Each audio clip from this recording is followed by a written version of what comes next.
తమ ఉద్యోగ కల్పన కోసం ఎదురు చూస్తున్న లక్షలాది మంది నిరుద్యోగుల జీవితాలతో చెలమాడుకుంది, చెలగాటమాడింది గత ప్రభుత్వం.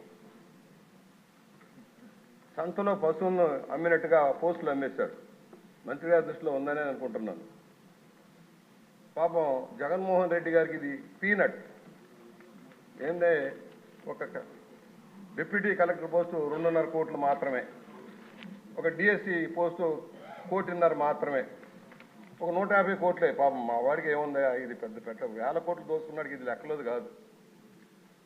అందువల్ల కానీ పేద విద్యార్థుల జీవితాలతో చెలగమాడారు. 162 పోస్టులకి గత ప్రభుత్వంలో చంద్రబాబు గారు నోటిఫికేషన్ ఇస్తే ప్రభుత్వం మారాక ఆయన పబ్లిక్ సర్వీస్ కమిషన్ని సొంత జాగీర్దారులాగా వాడుకున్నాడు.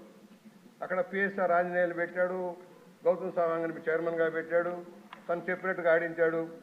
మూల్యాంకనంలో ఏదైతే ఉందో అత్యధిక మార్కులు వచ్చిన వాళ్ళు ఫెయిల్యూర్ అయ్యారు సార్. వాళ్ళకు ఉద్యోగాలు రాలే. ఇంటర్వ్యూలో మాత్రం టాప్ ర్యాంకింగ్ ఇచ్చారు. దానివల్ల బీసీ ఎస్సీలకు చాలా నష్టం జరిగింది.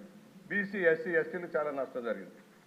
మేము అడుగుతా ఉన్నాం, హైకోర్టు చెప్పింది మూల్యాంకనం చేసి కొత్తగా మీరు నిర్ణయం చేయమన్నారు. హాయ్లాండ్లో కూర్చొని నిర్ణయాలు చేశారు. దాన్ని ప్రకటించకుండా హైకోర్టుకు తప్పుడు సమాచారం ఇచ్చారు. దాని ద్వారా మరలా మూల్యాంకనం ఎస్ఆర్ కాలేజీలో కూర్చొని మళ్ళా మూల్యాంకనం చేశారు 2 సార్లు. దాని ద్వారా తనకు ఎవరైతే డబ్బులు ఇచ్చారో తమ ప్రాబల్యం కలిగిన వాళ్ళకి, తమ అనుమాయులకి పదవులు కట్టబెట్టడం కోసం భారీ కార్యక్రమం చేశారు. దీనివల్ల గందరగోళం వచ్చింది. 162 మందికి పోస్టులు ఇచ్చేశారు. తాంబూలాలు ఇచ్చాం, తన్నుకు చావండి అన్నట్టుగా అయింది కార్యక్రమం. ఇవాళ ఎవరైతే బాధితులు ఉన్నారో వాళ్ళు కోర్టుకు వెళ్ళారు. ఇవాళ కోర్టు జ్యూరిడిక్షన్లో ఉన్న ప్రభుత్వం నిర్ణయం తీసుకోవాల్సిన అవసరం ఉంది. ఎందుకంటే న్యాయం చేయాలి, నిరుద్యోగులకు న్యాయం చేయాలి.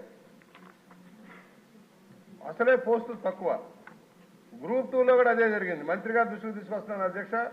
గ్రూప్ 2లో కూడా సేమ్ అదే పరిస్థితి వచ్చింది. గ్రూప్ 1లో ఎలా జరిగిందో గ్రూప్ 2లో కూడా అదే జరిగింది. భారీ ఎత్తున చేతులు మారింది డబ్బులు.